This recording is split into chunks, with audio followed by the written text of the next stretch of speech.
हरतालिका तीज की आप सभी को बहुत बहुत शुभकामनाएं। आइए जानते हैं इसका महत्व। सौभाग्यवती महिलाएं अपने सुहाग को अखंड बनाए रखने और अविवाहित युवतियां अपने इच्छित वर को पाने के लिए ये व्रत करती हैं। ऐसा माना जाता है कि सबसे पहले ये व्रत माता पार्वती ने भगवान शिव को पति के रूप में प्राप्त करने के लिए रखा था। उन्हीं के अनुसरण करते हुए महिलाएं माता पार्वती और शिवजी जैसा दाम्पत्य जीवन पाने के लिए ये व्रत करती हैं। इस व्रत को हरतालिका तीज या फिर तीजा भी कहा जाता है। ये व्रत भाद्रपद मास के शुक्ल पक्ष की तृतीय तिथि को मनाया जाता है। इस दिन कुंवारी कन्याएं और सुहागन महिलाएं भगवान शंकर और माता पार्वती की सच्चे मन से पूजा करती हैं।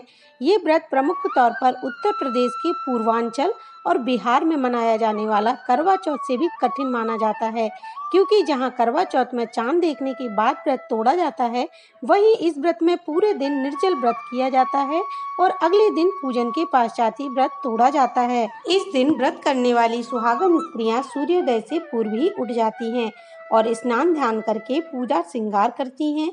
पूजन के लिए केले के पत्तों में मंडप बनाकर गौरी शंकर की प्रतिमा स्थापित की जाती है। इसके साथ पार्वती जी को सुहाग का सारा सामान चढ़ाया जाता है।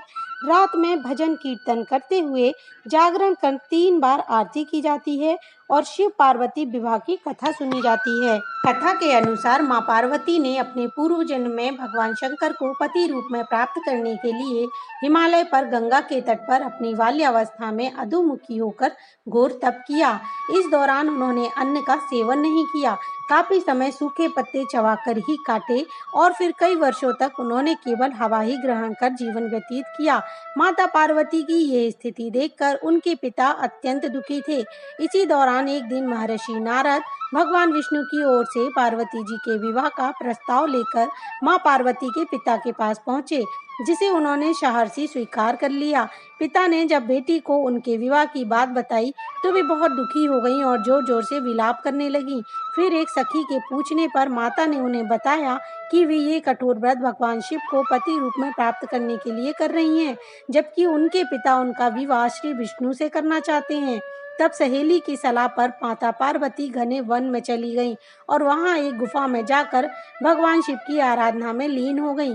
मां पार्वती के इस तपस्विनी स्वरूप को नवरात्रि के दौरान माता शैलपुत्री के नाम से भी जाना जाता है।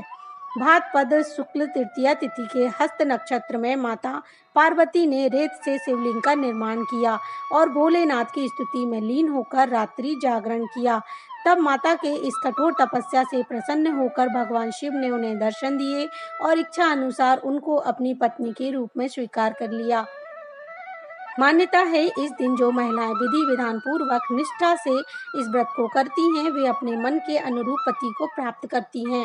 साथ ही ये पर्व दाम्पत्य खुशी में जीवन में खुशी बनाए रखने के उद्देश्य से मनाया जाता है। आप सभी को हरतालिका तीज की बहुत बहुत शुभकामनाएं। Thanks for watching.